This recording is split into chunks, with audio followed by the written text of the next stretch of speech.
On va parler de la France insoumise, parce que vous savez que la France insoumise, au sein de leur groupe parlementaire, etc., il y a pas mal de petits conflits. On l'a vu déjà à plusieurs moments, notamment dernièrement avec Louis Boyard et son ancien collègue, je ne sais plus son nom, si je crois que c'était Mamadou Traoré, je crois, ou si je crois que c'était Mamadou Traoré, je sais plus, au conseil de Villeneuve-Saint-Georges, où du coup ils ont failli se clasher très très fort.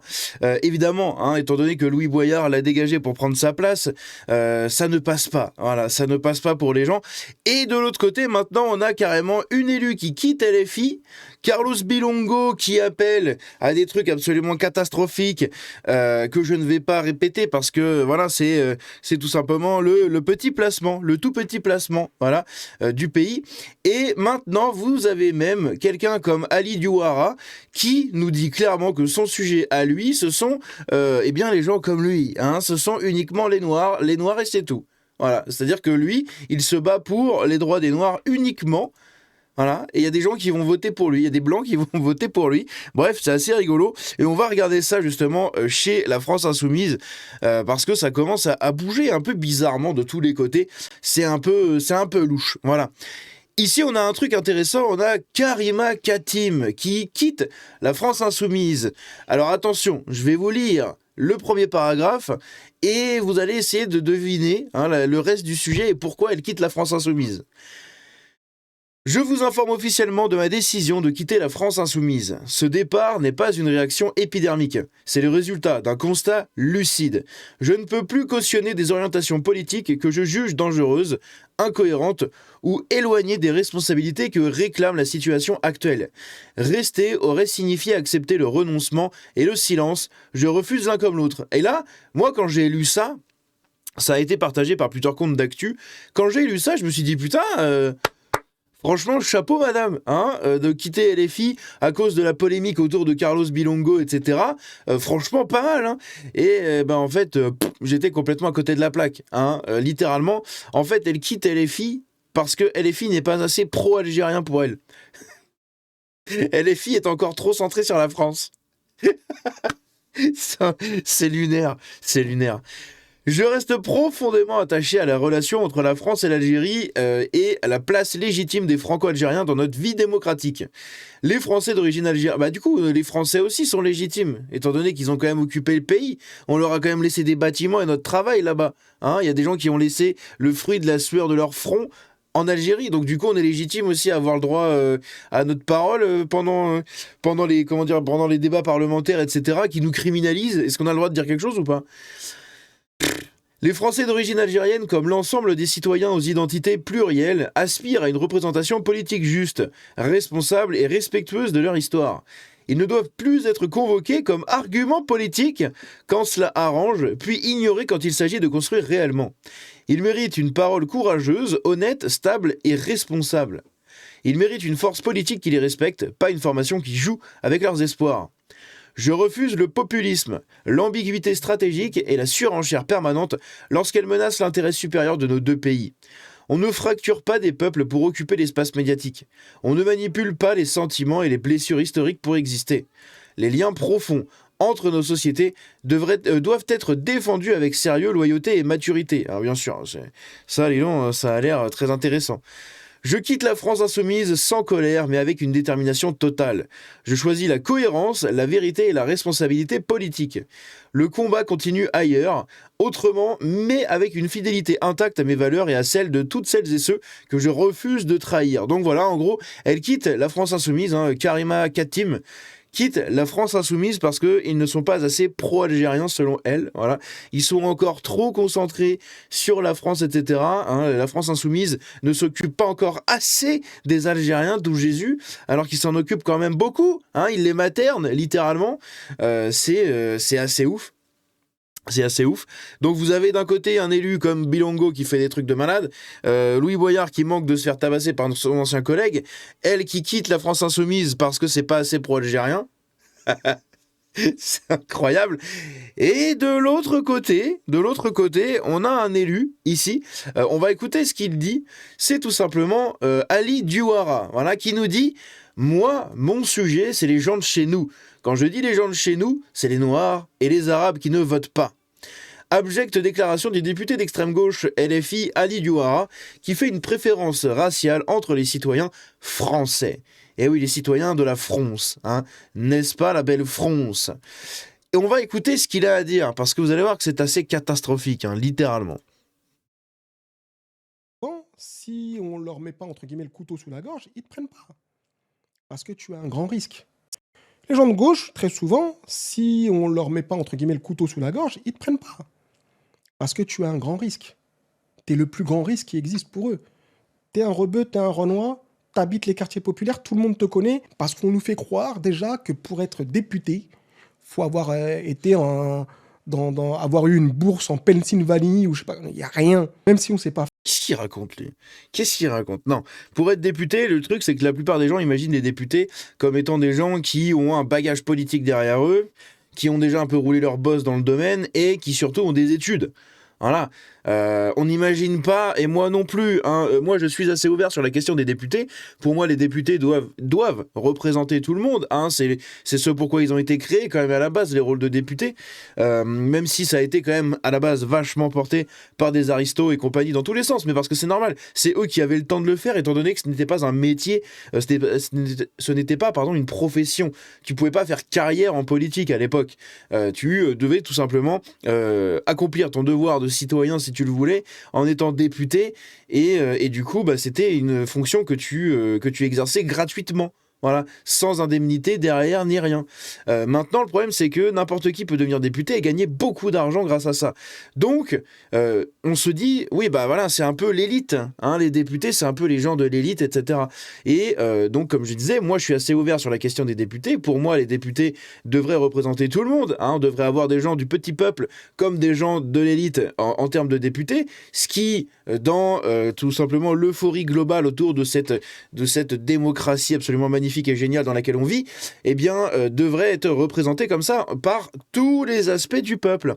Mais, j'aurais jamais pensé qu'on aurait pu avoir le droit à un Sébastien Delogu en tant que député.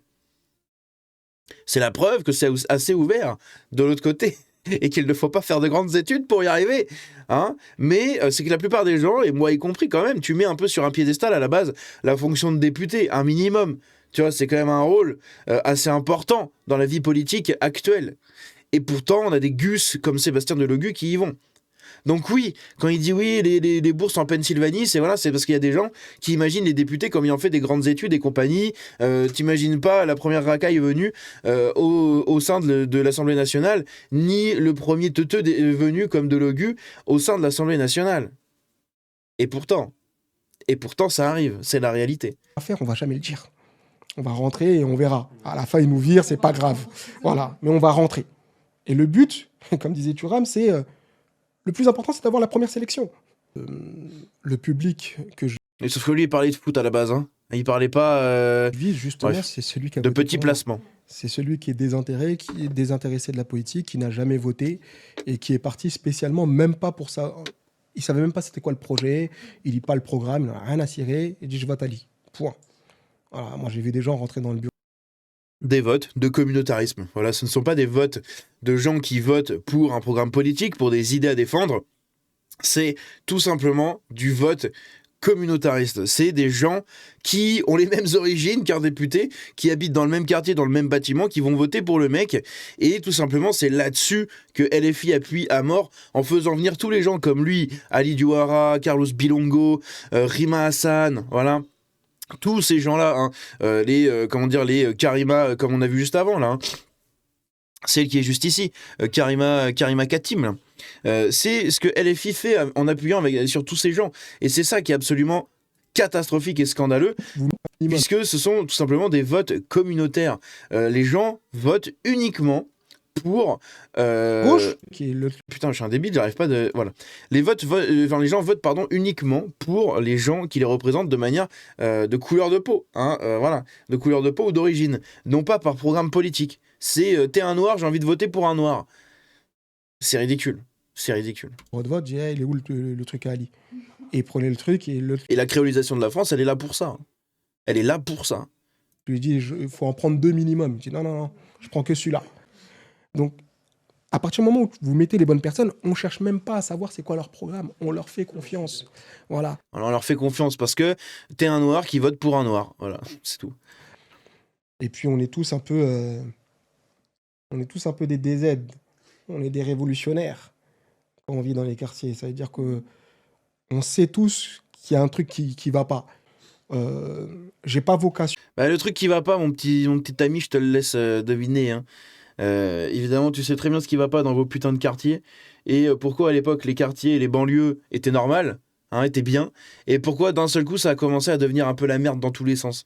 Qu'est-ce qui s'est passé? Oh, tiens donc, question à 15 000 euros là. Qu'est-ce qui s'est passé? Hein? À plaire aux gens d'extrême droite, à la droite, j'en ai strictement rien à faire d'eux. Moi, mon sujet, c'est les gens de chez nous.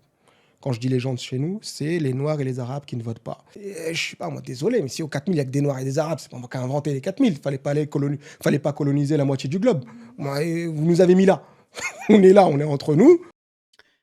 On vous a pas mis là, hein. C'est vous qui êtes venus. Et malheureusement, vous avez tellement fait les grosses victimes. Hein, vous êtes tellement victimisés comme des bébés qu'au final, des gens qui ne voulaient pas vous offenser à la base vous ont accueilli. Et vous avez appuyé sur ce petit interrupteur au fur et à mesure des années. Hein. Mais à la base, si vous êtes là, c'est parce que vous vous êtes victimisés de ouf. C'est tout. Vous vous êtes victimisés. Ah, les colonialistes, ah, au secours. Mais on peut quand même habiter dans votre pays, s'il vous plaît. C'est vrai que la France, c'est pas mal quand même comme pays. Hein. Ah, mais vous nous avez colonisés. C'est un truc de ouf. On arrive, on a envie de faire un truc ensemble, bah, on le fait. C'est toutes ces personnes-là, c'est ça mon sujet. Moi, mon sujet, c'est celui-là. Je m'éparpille pas. Je suis en mission et c'est ça mon sujet. Le reste, c'est pas que j'en ai rien à faire, mais Si, t'en as rien à foutre. T'en as littéralement rien à foutre. j'en ai rien à faire. C'est pas mon sujet. On peut pas être sur tous les combats. Mais celui-là, c'est pour moi le plus important. Donc, qui m'insulte de communautaire, tout ce que... J'en ai rien à faire. Mon objectif, c'est que les gens de chez nous s'emparent du pouvoir qu'ils ont, à savoir le pouvoir de vote. Parce qu'ils savent très clairement, si on vote, tout change. Les habitants des quartiers populaires, s'ils se lèvent un jour et décident d'aller voter massivement, ce pays sera un autre pays. Oui. Je le confirme. Ce pays sera un autre pays, mon cher ami. Oh que oui. Oh que oui. Bref. C'est catastrophique. C'est catastrophique, mais c'est le niveau de la France insoumise. N'hésitez pas à me dire ce que vous en pensez dans les commentaires. Mais voilà, on doit faire société avec des gens comme lui, hein, qui sont érigés à la place de députés. Et globalement, j'imagine même pas en fait ce qu'ils sont capables de faire le jour où ils vont comprendre qu'en fait tous leurs combats sont vains, puisqu'en fait de toute manière, les gens de chez eux ne votent pas puisqu'ils en ont rien à foutre. Eux, ce qui les intéresse, c'est leur petit trafic, leur petite thune, voilà, leur petite Mercedes AMG louée pour rouler sans permis et faire des délits de fuite. C'est tous ces trucs-là, en fait, tous des refus d'obtempérer et tout. C'est tous ces trucs-là qui les intéressent. Hein. Eux, ils en ont rien à foutre de la politique, la plupart. Voilà. Vous voulez appuyer là-dessus parce que vous savez que vous allez gagner, sauf que vous ne gagnerez pas. Vous ne gagnerez pas, c'est la droite qui va gagner. Et quand la droite va gagner, toutes vos conneries comme ça, pour une partie en tout cas, vont probablement s'arrêter. Et vous allez être déçus. Et vous allez encore vous victimiser. Parce que putain, depuis 250 ans, vous ne savez faire que ça. Chialer, rechialer et encore chialer pour demander à chaque fois des petits avancements de pions comme ça. On vous met des tétines et des couches et vous êtes les plus gros bébés de la planète. C'est incroyable. Bref, bon courage à tous ces gens qui doivent faire société avec ces gens-là et tout simplement bon courage à tous ceux qui suivent tous les jours l'actualité autour de la France insoumise, parce que putain, moi heureusement que je m'intéresse à d'autres sujets, parce que franchement, personnellement en tout cas, ça me casserait bien les bonbons. Hein, ils ont tellement des discours qui sont scandaleux, et rien ne se passe en fait, c'est catastrophique. C'est catastrophique. Bref, on se dit à la prochaine, portez-vous bien. Ciao, n'hésitez pas à rejoindre le Discord, à me suivre sur les réseaux, à vous abonner en activant la cloche, etc. On est sorti du strike. La Reconquista de 2026 commence sur la chaîne, n'est-ce pas? Objectif 100 000 abonnés. Ciao.